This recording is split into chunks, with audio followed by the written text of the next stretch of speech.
Wednesday and Thursday. That's a quick check of your forecast on a Friday. Here's a look at those headlines.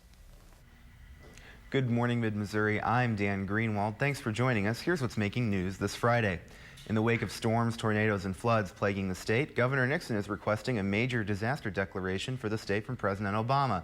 Nixon says the declaration will provide assistance to both individuals and public agencies. Several counties have seen significant damage from storms and flooding since April 19th. That disaster request comes as the Mississippi River continues to rise in Caruthersville. The river level has already set a new record. At this hour, it stands at 47.5 feet. It's expected to crest Monday at 49.5 feet.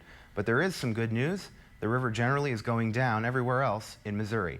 That's a look at your local headlines for now. The Today Show is back right after this.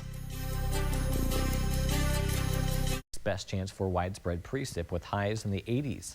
That's a quick check of your forecast. Here's a look at those headlines. Good morning, Mid-Missouri. I'm Dan Greenwald. Thanks for joining us.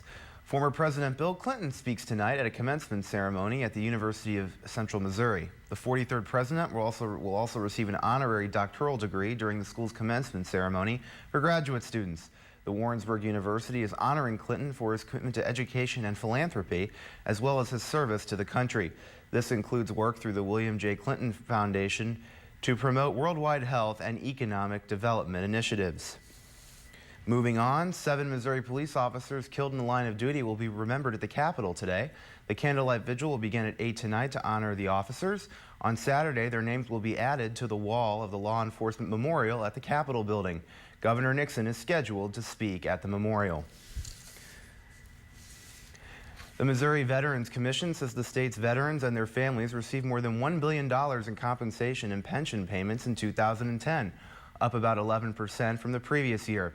Veterans and their families receive compensation from the U.S. Department of Veterans Affairs for pensions, disabilities, and service-related deaths. In all, the VA spent more than $2 billion in Missouri last year. More news and weather in 25 minutes. That's what happens on The Voice when the coaches have picked their teams? Well, that's when the